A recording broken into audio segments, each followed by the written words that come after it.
I gave her everything. $300,000. Gone. She said she loved me. She called me her future. I believed every word, until the day I found out who she really was. I walked into that bar on Mango Avenue on a Wednesday night with absolutely no expectations. I'd been in Cebu for 3 weeks at that point, just drifting through my retirement, trying to figure out what the hell I was supposed to do with the rest of my life. 64 years old, divorced for 6 years, kids grown and gone, pension deposited every month into an account I barely touched. I wasn't looking for love. I wasn't even looking for company. I just wanted a cold San Miguel and a place to sit where nobody knew my name or my story. The bar was small, tucked between a massage parlor and a convenience store, neon lights flickering pink and blue against the humid night air. Inside, it smelled like cigarettes and cheap perfume and something sweet I couldn't identify. There were maybe a dozen girls working, all young, all smiling that professional smile I'd learned to recognize. I took a stool at the bar, ordered my beer, and planned to drink it in peace. Then she appeared. Soledad. She didn't swarm me like the others. She just leaned against the bar a few feet away, wiping down glasses, and said, "First time here?" Her English was good, accented, but clear. I nodded. "Just passing through." She smiled, not the fake smile, something softer. "Passing through for 3 weeks?" I must have looked surprised, because she laughed. "I saw you at the market last week. You bought mangoes." I didn't know what to say to that. She noticed me. In a city where I felt invisible, she'd actually noticed me. "You remembered," I said.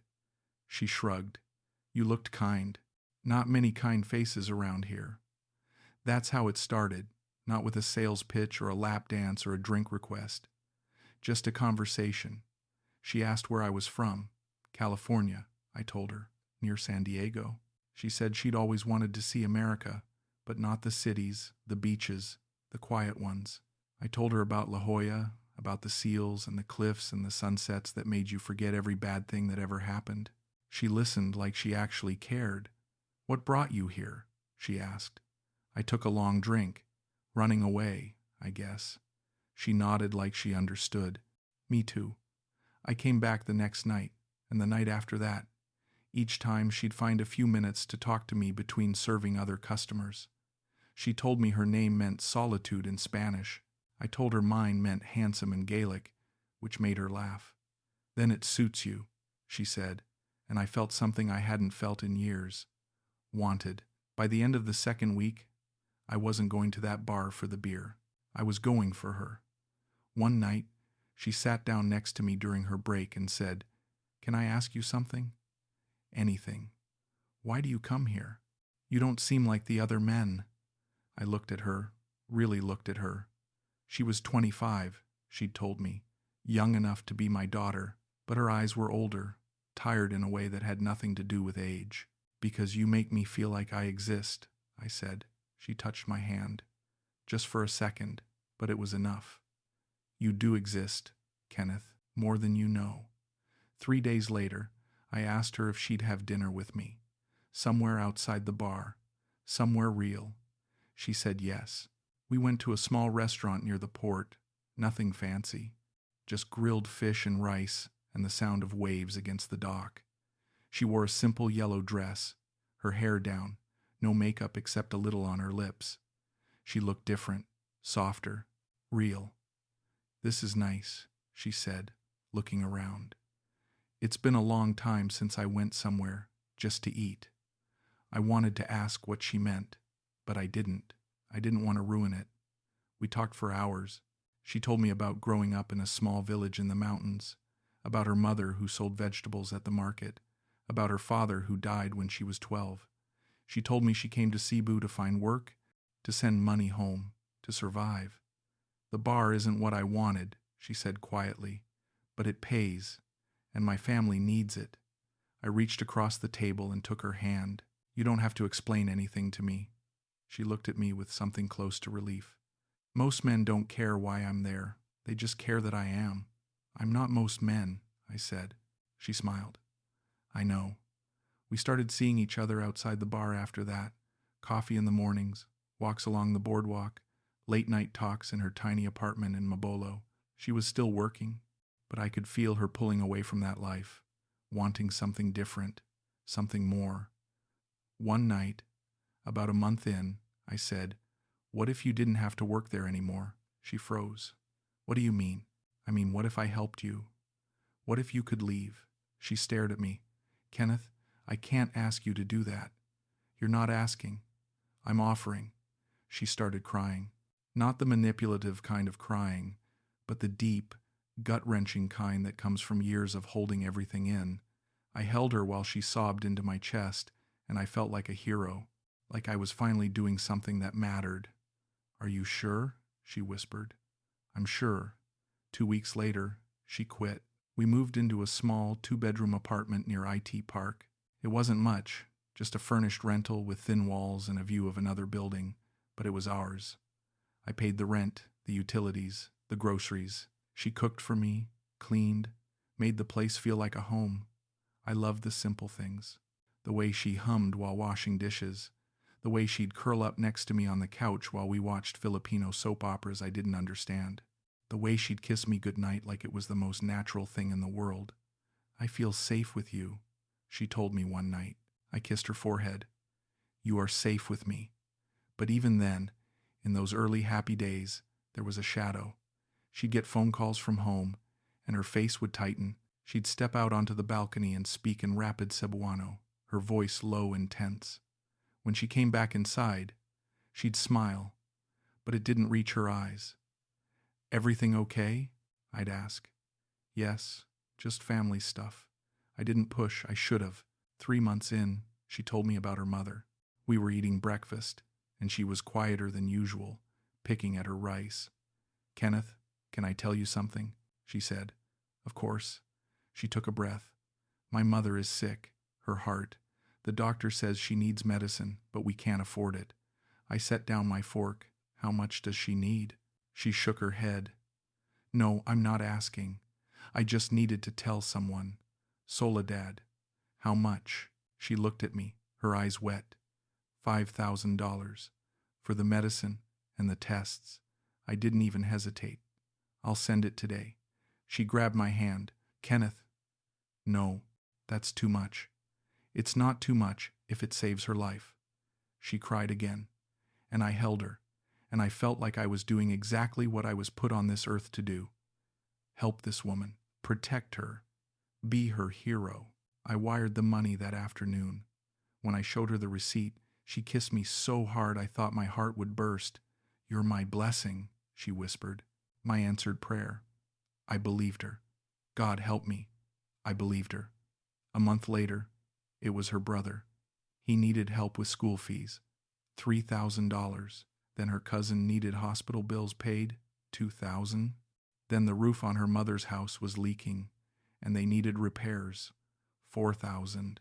Each time, she'd come to me with tears in her eyes, apologizing, saying she hated asking, that she felt like a burden. And each time, I'd tell her it was okay, that I wanted to help, that this is what people who love each other do. And I did love her. I hadn't said it out loud yet, but I felt it, deep in my chest, in the place that had been empty for so long. She made me feel alive. One evening, about 5 months in, she came to me with a proposal. "Kenneth, I've been thinking," she said. "About what?" "About my family, about how we could help them long term." I set down my book. "I'm listening." She pulled out a notebook, and I swear to God, she'd written out a business plan. A small sari-sari store, a neighborhood shop where her mother could sell rice, canned goods, snacks, soap, basic necessities. It would give her family steady income, dignity, a way to support themselves without always needing help. "I've done the math," she said, showing me pages of calculations in her careful handwriting. $30,000 would cover the inventory, the permits, the rent for a year. I looked at the numbers. It was detailed, thoughtful, real. "This is impressive," I said. She blushed. I used to want to study business. Before everything. Something in my chest cracked open. This woman was smart, capable. She just needed a chance. "Let's do it," I said. Her eyes went wide. Really? Really? She launched herself into my arms, laughing and crying at the same time. I'll pay you back, I swear. Once the store is running, I'll pay you back. I don't want you to pay me back, I said. I want you to be happy. She looked at me, her face serious. I love you, Kenneth. I know I haven't said it before, but I do. I love you. Those were the words I'd been waiting for. I love you too.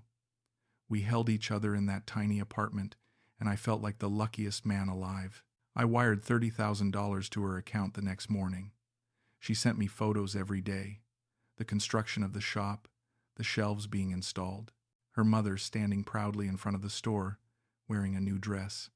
Thank you for changing our lives, Soledad texted me. I will love you forever.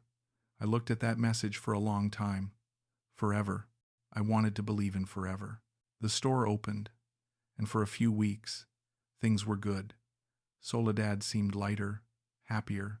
We'd video call her mother, and the older woman would thank me in broken English, her hands clasped together like she was praying. I felt like I was part of something. A family. Then came the next request. Kenneth, I need to talk to you about something, Soledad said one night. We were in bed, the fan oscillating above us, casting moving shadows on the walls. I turned to face her. What is it? It's my brother, June. I'd heard about June, 22. Worked construction when he could find work, sent money home when he had it. What about him? She bit her lip. He wants to start a tricycle business, for transporting people. It's good money here, and he's a hard worker. I could already see where this was going. How much? 20,000. For the tricycle and the permits and the insurance. I sat up. Soledad, that's a lot. I know, and I hate asking. But Kenneth, if he has this, he can support himself. He won't need our help anymore. Our help. She said our help. Like we were a team. Like this was our mission together. I thought about my savings account. I'd had $400,000 when I retired. Carefully invested, carefully saved over 30 years of working in finance. I'd already sent about $60,000. I still had plenty, enough to help, enough to make a difference. Okay, I said. She kissed me. You're amazing. You know that? But as I lay there afterward, staring at the ceiling, I felt something shift. A tiny voice in the back of my head whispering, "How much is enough?" I pushed it away. A month later, I flew to her province to meet her family. She was so excited, holding my hand the entire jeepney ride, pointing out landmarks, telling me stories about her childhood. Her village was small, just a cluster of concrete houses and dirt roads and chickens running loose. Her mother's house was modest, painted bright blue, with a new sari-sari store attached to the side. When we arrived, the entire family was waiting. Her mother, her brother June, 3 cousins, an uncle, a handful of neighbors. They'd cooked a feast. Lechon, pancit, lumpia, rice cakes, fresh fruit. They gave me the best seat, served me first, smiled at me like I was royalty. Salamat? Kenneth, her mother said, gripping my hands. Thank you for saving us. I felt tears prick my eyes. This was real. This mattered. But as the afternoon wore on, something felt off. The way they watched me, the way they smiled, it felt rehearsed, performed, like I was an audience, not a guest. June cornered me at one point, beer in hand. You're a good man, sir, he said. My sister is lucky. I'm the lucky one, I said. He nodded, then leaned in closer. If you ever need anything, sir, just ask. We're family now. Family. The word should have made me happy. Instead, it made me uneasy. We stayed 2 days. On the drive back to Cebu, Soledad rested her head on my shoulder. Thank you for coming, she said. They loved you. I loved meeting them, I said, but I didn't tell her that I'd felt like a checkbook with legs. That night, my son Darren called from California. Hey, Dad. Just checking in. How's paradise? I forced a laugh. It's good. Hot. You seeing anyone? I hesitated. Yeah, actually, her name's Soledad. There was a pause. That's great, Dad. How'd you meet? At a bar. She worked there. Another pause. Longer this time. Dad, be careful. What's that supposed to mean? It means you're a retired American with money in a foreign country. People notice that. I felt my jaw tighten. She's not like that, Darren. I'm not saying she is. I'm just saying slow down. You barely know her. I know her enough. Dad, come on. You've been there. What, 6 months? You're sending her money? I didn't answer. Dad, are you? I'm helping her family. There's a difference. Jesus Christ, he muttered. How much? That's none of your business. It is when you're my father and you're being taken advantage of. I hung up. My hands were shaking. Soledad walked into the room. Everything okay? I forced a smile. Yeah, just Darren being overprotective. She wrapped her arms around me from behind. He loves you. That's good. Yeah, I said, but inside, I felt something crack. 2 months later, Soledad came to me in tears. Real tears, the kind that left her gasping for air, her whole body shaking.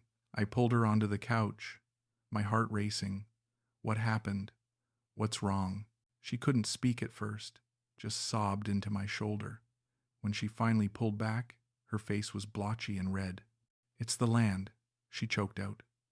What land? My family's land. The one my grandparents left us. The bank is going to take it. They're going to foreclose. I felt my stomach drop. What? When?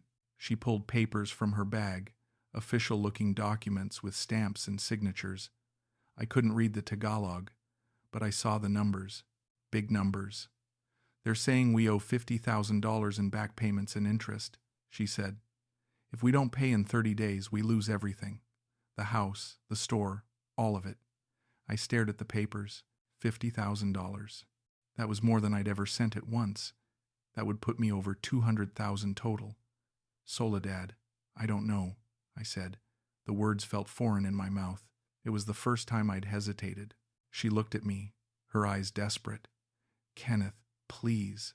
You're the only one I can trust. You're my family now. You're all we have. My family. She called me family. I looked at this woman I'd loved, this woman I'd saved from the bars, this woman who'd made me feel like my life had purpose again. And I thought about what would happen if I said no. Would she leave? Would she go back to the bars? Would I lose her? Okay, I heard myself say. I'll wire it tomorrow. She collapsed against me, crying harder. Thank you. Thank you. I promise, Kenneth, this is the last time. I swear. I held her and told myself I believed her. I wired the money the next morning. $50,000, the largest single transfer I'd ever made. My savings account balance stared back at me from the ATM screen. $230,000, down from $400,000, gone in less than a year. I felt nauseous. That night, I couldn't sleep. I lay next to Soledad, listening to her breathe, and I thought about Darren's warning, about the rehearsed smiles at her family's house, about the constant emergencies. For the first time, I let myself ask the question I'd been avoiding. Am I being used? No. No. She loved me. She'd said it. She'd shown it. This was just hard luck, bad timing. I was helping. That's what you do for the people you love. But the doubt had planted itself, and it was growing. A month later, I got a call from a number I didn't recognize. Hello? Sir Kenneth? This is June, Soledad's brother. Hey, June. Everything okay? His voice was tight. Sir, I'm at the hospital. I had an accident at work. I fell from scaffolding. My heart stopped. Are you okay? I need surgery, sir. My leg is broken. They won't operate unless I pay first. How much? $15,000. I closed my eyes. June, I just sent $50,000 last month. I know, sir. I'm sorry, but I can't walk. I can't work. Please. I heard him crying on the other end. A grown man, crying. Let me talk to Soledad, I said. She's not here, sir. She doesn't know yet. I didn't want to worry her. Something about that felt wrong, but I couldn't place it. Okay, I'll send it. But June, after this, no more. I can't keep doing this. Yes, sir. Thank you, sir. You're saving my life. I sent the money, $15,000. When Soledad found out that night, she was furious. Why didn't he call me first?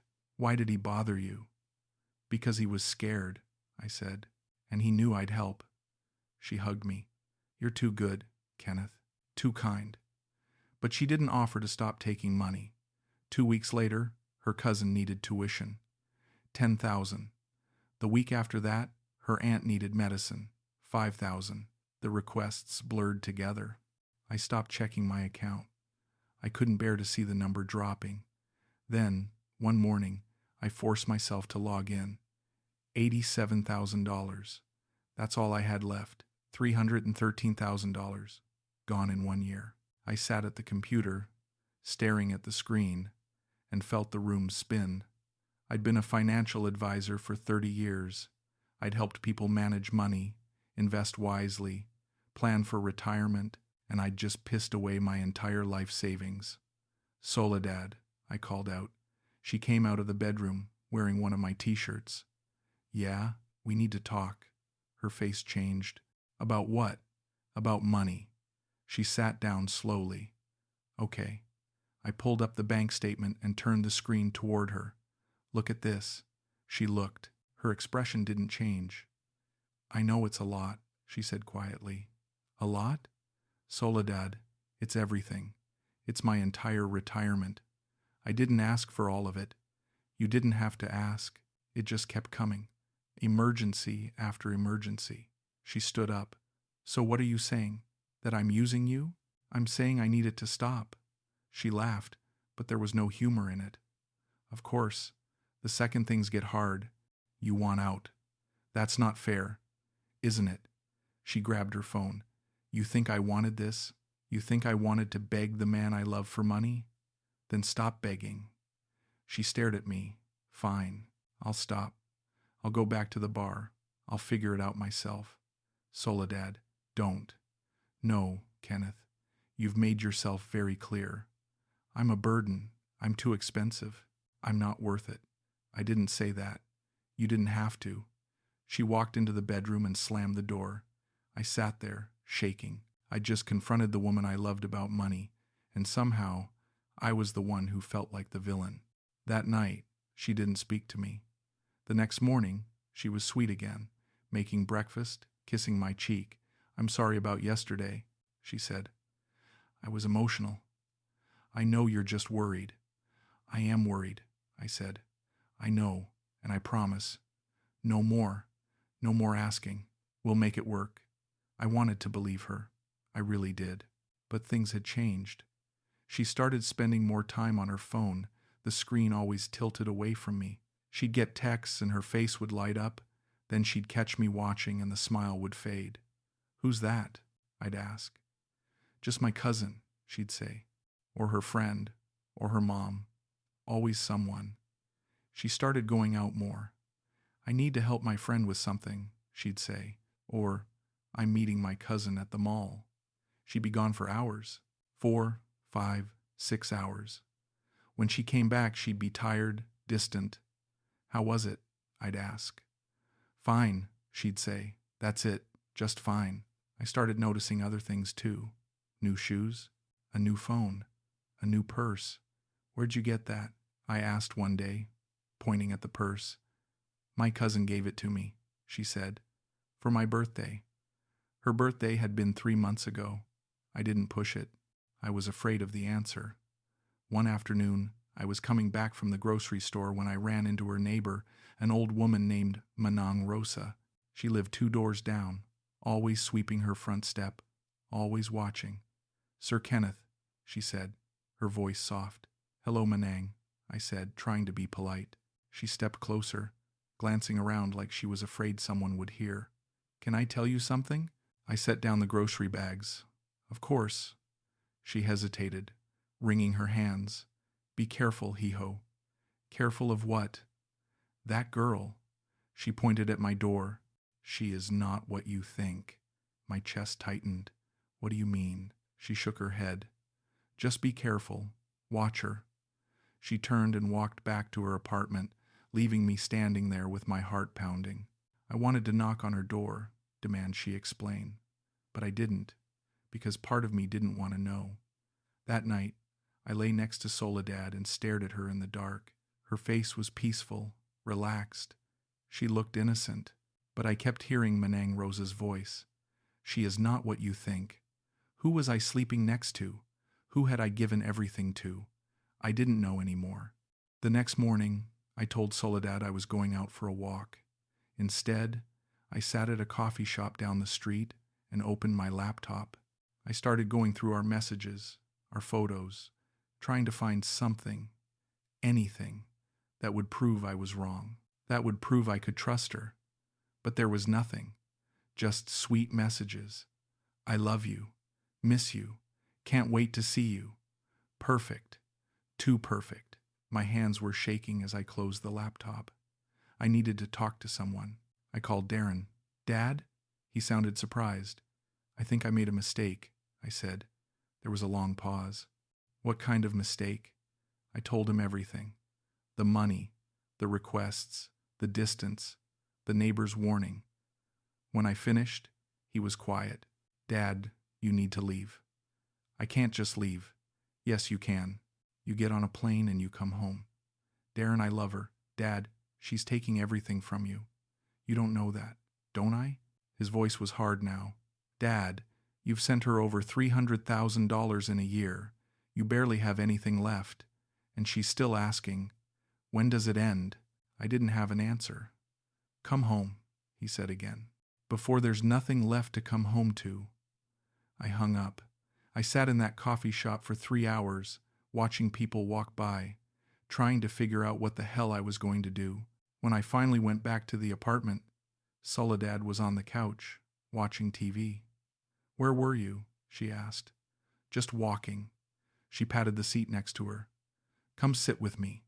I sat down. She leaned against me, and I put my arm around her, and we watched some cooking show in Tagalog that I didn't understand, and I thought about how easy it would be to just keep doing this, to ignore the doubt, to pretend everything was fine. But I couldn't, not anymore. A week later, I met Brian. I'd seen him around the expat hangouts, an Australian guy in his late 50s who'd been living in Cebu for 12 years. We ended up at the same coffee shop one afternoon, and he nodded at me. Mind if I sit? He asked. Go ahead. He ordered a coffee and leaned back in his chair. You're Kenneth, right? I've seen you around. Yeah. You're Brian? That's me. He studied me for a moment. You okay, mate? You look like hell. I laughed bitterly. That obvious? I've been here long enough to recognize the look. He took a sip of his coffee. Let me guess. Young girlfriend, constant family emergencies, money disappearing faster than you can send it? I stared at him. How did you know? Because I've seen it 100 times. Hell, I lived it once myself. He shook his head. How much have you sent? Over 300,000. He whistled low. Jesus, that's rough. She says she loves me. I'm sure she does, in her own way. He leaned forward. Look, mate, I'm not judging, but I've been here long enough to know how this works. Young local girl, older foreign guy with money, big age gap. It's a business transaction dressed up as romance. I felt my jaw tighten. You don't know her. You're right, I don't, but I know the game. He pulled out his phone and showed me a photo of a young Filipina woman. This was Maricel. I met her 7 years ago. Fell in love. Sent money to her family for 3 years. Bought her a house. Then one day, I found out she had a boyfriend the whole time. Local guy. They were living in the house I bought. I felt sick. That's not Soledad. Maybe not. But mate, think about it. Has she introduced you to her real friends? Not family, friends. Does she post photos of you two together? Does she tell people you're her boyfriend? I thought about it. The answer to all three was no. She's private, I said weakly. Or she's hiding you, he He stood up. Look, I hope I'm wrong. I really do. But be smart. Protect yourself. Because these situations, they don't usually end well. He left me sitting there, his words echoing in my head. That night, I tried to talk to Soledad about boundaries, about maybe setting a budget for family help, about being more transparent. What are you saying? She asked, her voice cold. I'm saying we need to communicate better about money. You're accusing me. I'm not accusing you of anything. I just think we should have limits. She stood up. Limits. Right, because you don't trust me. That's not what I said. It's what you meant. She grabbed her bag. Maybe we shouldn't be together if you don't trust me. My heart stopped. Soledad, wait. No. I'm tired of being treated like a criminal. I'm going to stay with my cousin tonight. Please don't go. But she was already out the door. I sat there in the empty apartment, surrounded by the life we'd built, and I felt panic rise in my chest. What if she didn't come back? What if this was it? I texted her. I'm sorry. Please come home. No response. I called. Straight to voicemail. I didn't sleep that night. I just sat on the couch, staring at my phone, waiting. She came back the next afternoon. I was so relieved I almost cried. I'm sorry, I said immediately. I trust you. I do. She looked at me for a long moment. Do you? Yes. She kissed me. Then prove it. Stop questioning everything. Stop listening to other people. Just trust me. I nodded. Okay. But Brian's words wouldn't leave my head. She's hiding you. And I realized he was right. I started paying attention. Really paying attention. Over the next 2 weeks, I watched Soledad's patterns. The way she'd get dressed up to run errands. The way she'd smile at her phone and then hide the screen. The way she'd come home smelling like cologne I didn't wear. I told myself I was being paranoid, that I was letting Brian's cynicism poison me. But the evidence kept mounting. One afternoon, I decided to check her Facebook. She'd never given me her login, and I'd never asked. But her laptop was open on the table, still logged in. I knew it was wrong. I knew I was crossing a line. But I opened it anyway. Her profile was private. The only photos visible were old ones, from before we met. Nothing about us. Nothing about me. No relationship status. I clicked on her messages. Most were in Tagalog, which I couldn't read. But then I saw a name. Carlo. The messages between them went back months. I scrolled through, using Google Translate, my hands shaking. Miss you. Can't wait to see you. I love you. The last message was from 2 days ago. She'd sent him a heart emoji. I felt like I'd been punched in the stomach. I closed the laptop and walked out of the apartment. I didn't know where I was going. I just walked, for hours, through the streets of Cebu, past the markets and the churches and the restaurants where we used to eat. I ended up at the waterfront, watching the sun set over the ocean, and I let myself finally admit the truth. She didn't love me. Maybe she never had. When I got back to the apartment, it was dark. Soledad was cooking dinner. Where were you? She asked. I was worried, just walking. She kissed my cheek. Dinner's almost ready. I watched her move around the kitchen, humming to herself, and I felt like I was looking at a stranger. Who was this woman? How much of what we had was real? Soledad, I said. Can I ask you something? Of course. Who's Carlo? She froze. Just for a second. Then she turned around, her face carefully neutral. He's an old friend. Why? Just curious. You message him a lot. Her eyes narrowed. Did you go through my phone? Your laptop was open. So you went through my private messages? She slammed the spatula down. That's a violation. Kenneth, who is he? I told you. A friend. Boyfriends and girlfriends don't send heart emojis to friends. She laughed, but it was sharp. Are you serious right now? You're jealous of a friend? I'm not jealous. I'm asking for the truth. The truth? She stepped closer. The truth is you don't trust me. You never have. You listen to your son. You listen to random expats. You go through my things. What kind of relationship is this? One where I've given you everything, and you won't tell me who you're texting. She stared at me. If you don't trust me, then we're done. Maybe we are. The words came out before I could stop them. She blinked. What? Maybe we're done. Maybe this whole thing was a mistake. For a moment, she looked hurt. Then her face went cold. Fine, I'll pack my things. Soledad, wait. No, you've made up your mind. I'm just a liar, right? Just some bar girl using you? That's not what I said, but it's what you think.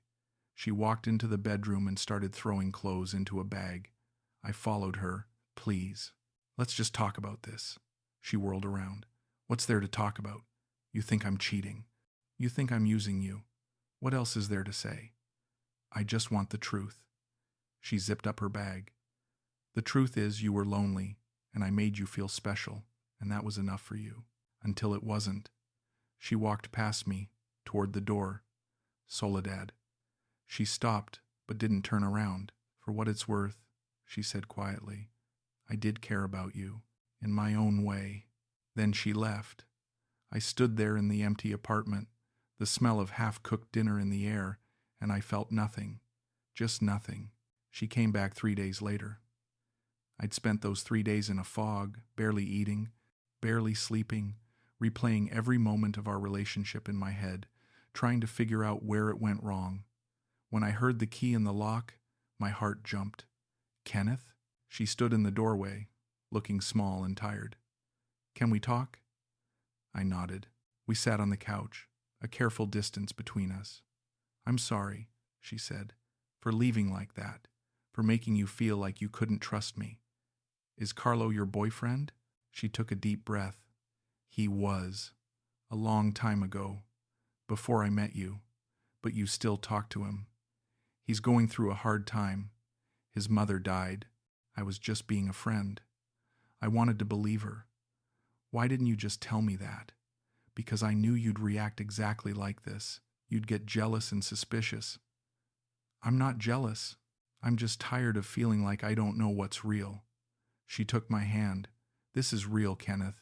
What we have. I know I've asked for a lot. I know it's been hard, but I do love you. I promise. I looked at her, at this woman I'd given everything to, and I realized I didn't know if I believed her anymore, but I also didn't know if I could let her go. Okay, I said. Okay. We'll try again. She hugged me, and I held her, and I told myself this would be different, that we'd be honest now, that things would change, but they didn't. Within a week, her cousin needed money for a medical emergency, $5,000. I sent it, because I always sent it, because I didn't know how to stop. 2 weeks later, I was at SM Seaside Mall, picking up some groceries. I was in the produce section when I heard someone call my name. Kenneth? I turned. A young woman was standing there, mid-20s, with kind eyes and an uncertain smile. It's me, Estrella, Soledad's cousin. I recognized her from the visit to the province. Hey, how are you? I'm good. I work here now, at the department store. She shifted her weight, looking uncomfortable. Can I talk to you? Just for a minute? Sure. We stepped outside, into the mall's parking garage where it was quieter. She looked around nervously. I don't know if I should tell you this, she started. My stomach dropped. Tell me what? She took a breath. Kuya, Kenneth, I'm sorry, but you should know. Soledad has someone else. The world went very quiet. What? His name is Carlo. They've been together for 3 years, since before she met you. I felt my knees go weak. Are you sure? She nodded, tears in her eyes. I'm so sorry. I wanted to tell you before, but Soledad is my cousin. But I can't watch this anymore. You're a good man. You deserve to know. Does she love him? I think so. They live together sometimes, at his apartment in Mandao. But she lives with me. Estrella looked at the ground. I know. She goes back and forth.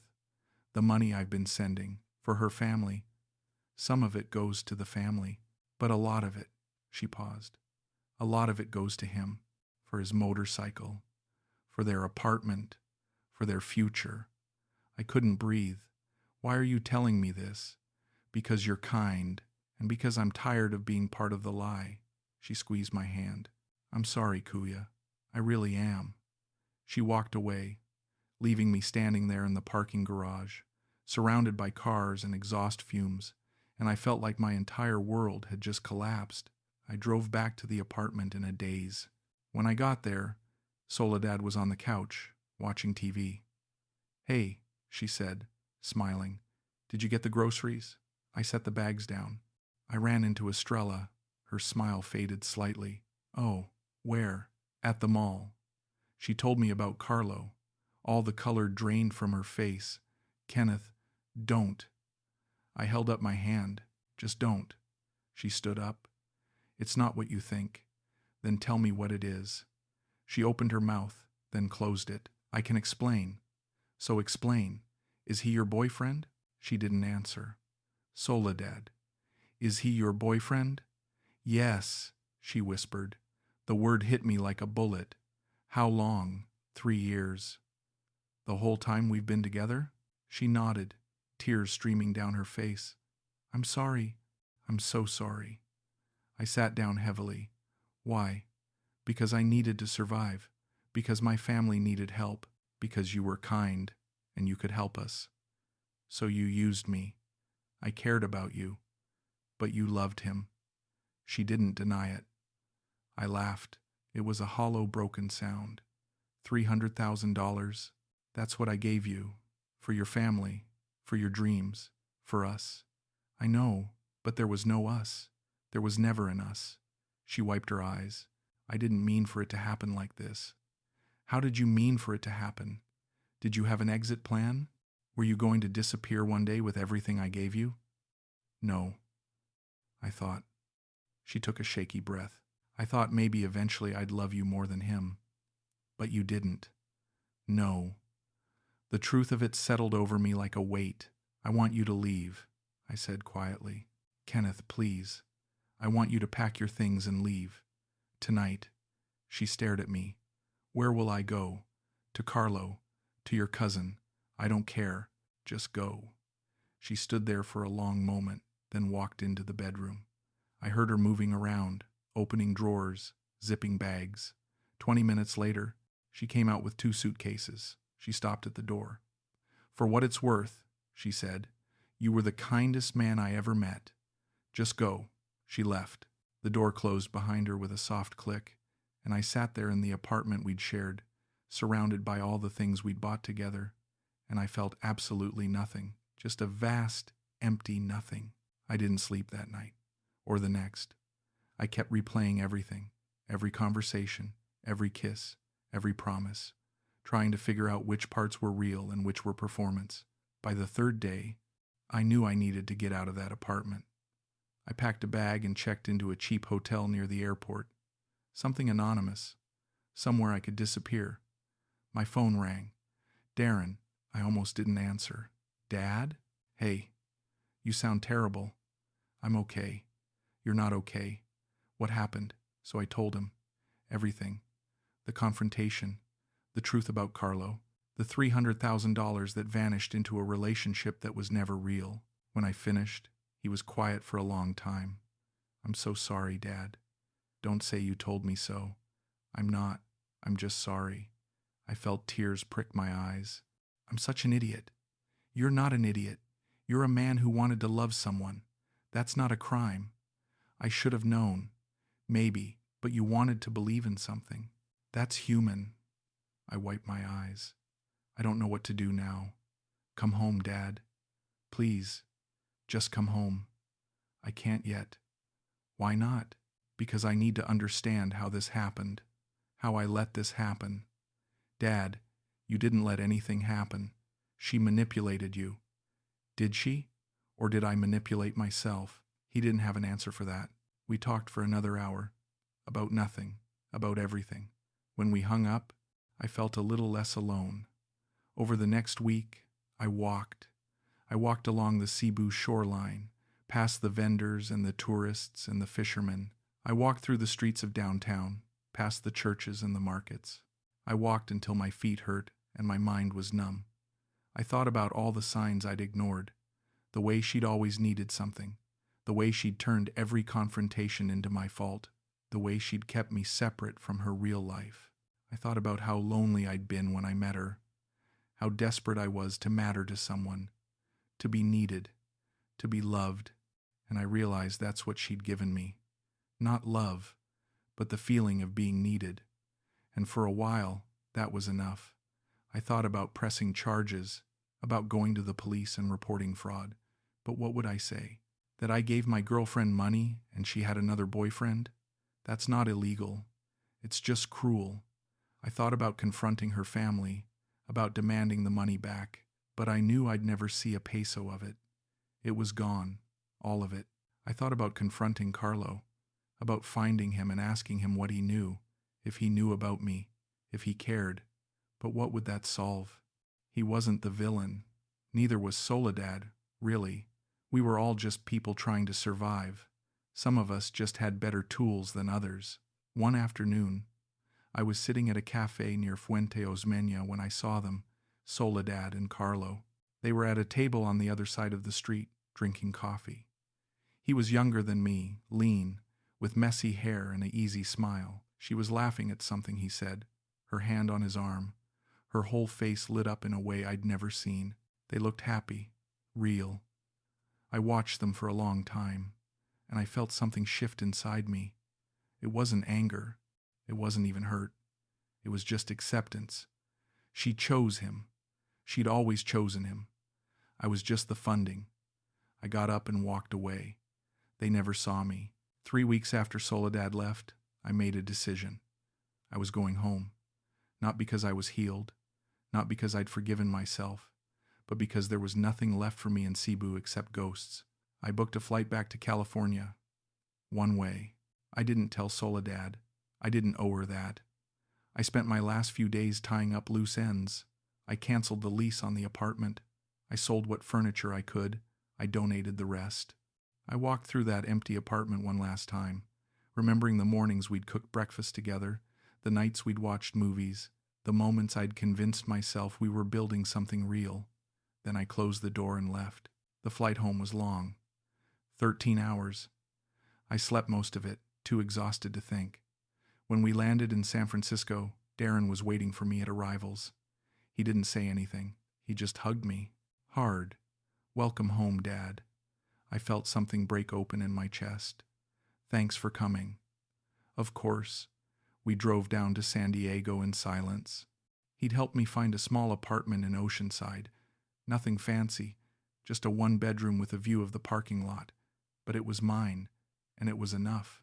Over the next few weeks, I settled into a routine. I'd wake up, make coffee, go for a walk along the beach. I'd have lunch at the same diner every day. I'd read. I'd watch TV. I'd sleep. It was quiet, simple, safe. Darren came by often. We'd have dinner, watch baseball, talk about nothing important. He never brought up Cebu unless I did. One night, about a month after I'd gotten back, we were having beers on my tiny balcony. "Can I ask you something?" he said. "Sure." "Do you regret it, going to the Philippines?" I thought about it, really thought about it. "No," I said finally. "I don't. Really? I regret how long I stayed. I regret how much I gave. I regret not seeing what was right in front of me." I took a sip of my beer, but I don't regret going. I needed to feel something, even if it wasn't real. He nodded slowly. "That makes sense. You think I'm pathetic. I think you're human." We sat there in comfortable silence, watching the sun set over the ocean. I pulled out my phone. I still had Soledad's number. I'd never blocked it, never deleted it. I opened our message thread. The last message was from her, 2 days after she left. "I'm sorry for everything. I hope you can forgive me someday." I'd never responded. I thought about responding now, about telling her I forgave her, or that I hated her, or that I understood, but I didn't do any of those things. I just deleted the thread, then I deleted her number, then I blocked her on Facebook. I didn't need closure from her. I needed closure from myself. Over the next few months, I started rebuilding. I got a part-time job at a local financial planning firm, just consulting work, nothing stressful. I started going to a therapist, a woman named Dr. Chen, who asked me hard questions and didn't let me off easy. "Why do you think you stayed so long?" she asked once. "Because I was afraid of being alone. And now?" I thought about it. "I'm still alone, but I'm not afraid of it anymore." She smiled. "That's growth." I started reconnecting with old friends, people I'd lost touch with after the divorce. We'd meet for coffee, for golf, for dinner. It felt good to be around people who knew me, who remembered who I was before Cebu. I started writing, not a book or anything fancy, just a journal, trying to make sense of what happened, trying to understand how a smart, successful man could be so thoroughly fooled. One entry I wrote, "I don't think Soledad was evil. I think she was desperate, and I think I was desperate too. We used each other. The difference is, I thought we were building something together, and she knew we weren't." I read that entry a lot. It helped. Some nights, I'd still think about her, about what we could have been if she'd been honest, if I'd been smarter. But mostly, I thought about the man I'd become, not the guy who walked into that bar on Mango Avenue, lonely and lost and looking for meaning, but the guy who walked out, bruised, broke, but still standing. I'd lost $300,000, 2 years of my life, and a version of myself I'd never get back. But I'd gained something too. Wisdom, humility, the hard-earned knowledge that love can't be bought, and that the loneliest thing in the world isn't being alone. It's being with someone who doesn't really see you. 6 months after I got back, Darren and I were having dinner at his place. His wife had made pot roast, and we were sitting around their table, just talking. "You seem better, Dad," he said. "I feel better. You seeing anyone?" I laughed. "God, no. Not ready? Maybe never." He frowned. "Don't say that. I'm serious. I'm 64 years old. I had my chance at love. It didn't work out, and that's okay. You deserve to be happy. I am happy. I'm just happy alone." His wife, Michelle, spoke up. "I think that's brave, knowing what you need and honoring that." I smiled at her. "Thanks." Later, driving home, I thought about what she said. Brave. I'd never thought of myself as brave. But maybe she was right. Maybe it took courage to be alone, to be okay with silence, to stop chasing something that might not exist. A week later, I got an email. No sender name, just a generic Gmail address. I almost deleted it, but something made me open it. "Kenneth, I don't know if you'll read this. I hope you do. I wanted to say I'm sorry, really sorry. Not just for lying, but for hurting you. You were good to me, better than I deserved. I wish I could give back what I took, but I can't. I can only tell you that I think about you sometimes, about how kind you were, about how safe I felt with you. I know that doesn't change anything. I know sorry isn't enough. I just wanted you to know that you weren't wrong about everything. I did care about you. In my own broken way, I cared. I hope you're okay. I hope you're happy. You deserve that." Soul, I read it 3 times. Then I closed my laptop. I didn't respond. There was nothing to say. She'd made her choices. I'd made mine. We were done. That night, I had the first dream about her in months. We were back in Cebu, in that tiny apartment near IT Park. She was cooking breakfast, humming that song she always hummed. I walked up behind her and wrapped my arms around her waist. "I love you," I said. She turned around, and her face was different. Older, sadder. "I know," she said, "but it's not enough." I woke up with tears on my face. I lay there in the dark, in my small apartment in Oceanside, and I let myself grieve, not for her, not for the money, but for the man I used to be, the one who still believed in fairy tales, the one who thought love could save him. That man was gone, and I was learning to be okay with that. The next morning, I went for a walk along the pier. The sun was just coming up, painting the sky pink and gold. There were a few early morning joggers, a couple walking their dog, an old man fishing off the edge. I stood there, breathing in the salt air, watching the waves, and I thought about my life, about all the mistakes I'd made, all the years I'd wasted, all the money I'd lost, and I thought about the years I had left, however many they were. And I made a decision. I wasn't going to spend them looking back. I wasn't going to spend them bitter or angry or full of regret. I was going to spend them living, really living, not for anyone else, just for me. I pulled out my phone and deleted Soledad's email without responding. Then I deleted my entire Cebu photo album. Every picture, every memory. I didn't need them anymore. I walked back to my apartment, made a pot of coffee, and sat down at my desk. I opened a new document on my computer and started writing. Not a journal entry. A list. Things I want to do. Learn to surf. Take that cooking class. Visit Darren more. Make new friends. Stop being afraid. Live. I stared at that list for a long time. Then I smiled. It wasn't much, but it was a start. And a start was all I needed. A year passed. Then 2. Life settled into a rhythm. I got better at cooking. I took that surfing lesson and fell off the board about 100 times. But I laughed more than I'd laughed in years. I joined a book club at the local library. Started playing poker with a group of guys my age every Thursday night. Darren and Michelle had a baby, a little girl they named Emma. When Darren called to tell me, I cried. Happy tears. I became a regular at that same diner in Oceanside. The waitress, a woman in her 50s named Carla, knew my order by heart. We'd chat while she poured my coffee about nothing and everything, and it felt good. Normal, real. I was okay. Not healed, maybe. Not completely, but okay. One afternoon, about 3 years after I left Cebu, I was at the beach when my phone rang. Unknown number. International. Philippines. My heart stopped. I stared at that screen for a long time. Then I declined the call. 5 minutes later, a text came through. Kenneth, this is June.